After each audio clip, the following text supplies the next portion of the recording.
Chefs-d'œuvre volés dans les églises, tableaux de maîtres volés dans les musées, bibelots ou mobilier dérobés chez des particuliers.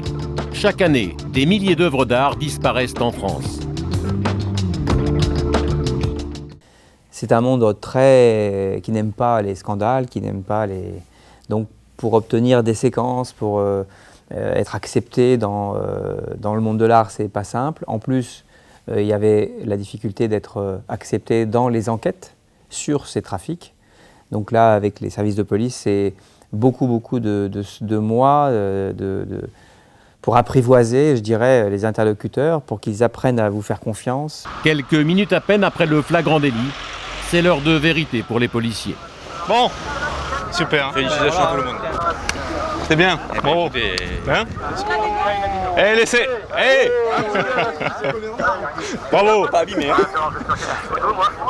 Ouais, ok, mais je vais leur dire de la part de Gilles. Hein. Les amateurs d'art là.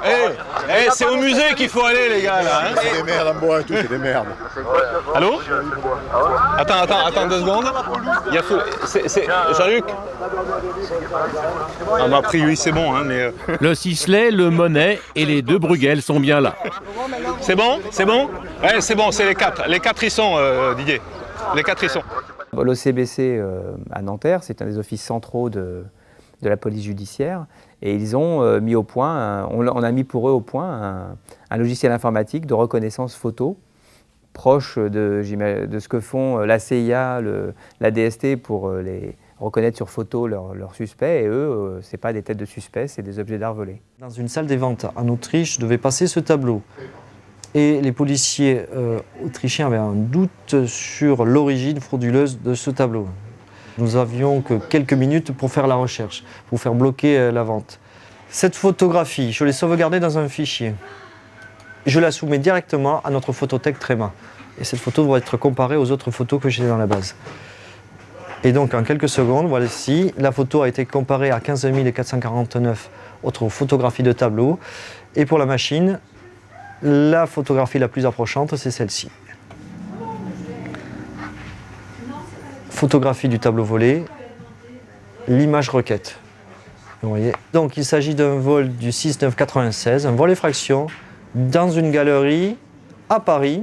Immédiatement, j'ai rappelé mes collègues autrichiens, j'ai dit vous bloquez la vente, on va diligenter une enquête à partir de la France. Avant, la commode, le mobilier, l'armoire normande trouvaient preneur. Aujourd'hui, ça ne va plus dans les décorations des intérieurs. On veut des objets plus petits. Résultat, les objets à la mode aujourd'hui sont les objets d'église.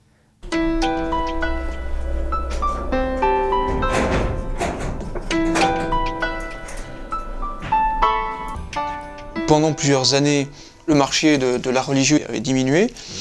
On l'avait vu notamment au niveau des cotes des objets, et puis là c'est en train de remonter assez fortement, et on constate une augmentation des vols. Sur le marché officiel, on demande de l'art religieux, et bien les voleurs s'adaptent à ce marché et vont voler de l'art religieux, c'est aussi simple que ça. En plus, les églises sont les édifices les moins protégés, les plus difficiles à protéger, à sécuriser. Donc, d'une certaine manière, on se retrouve avec une multiplication des casses dans les églises. Le travail entre les marchands et la police est assez intéressant parce qu'on voit bien les policiers être suspicieux avec le marché. Mais là, on voit ça dans la première séquence, c'est un marchand à qui on présente un objet qui a un doute.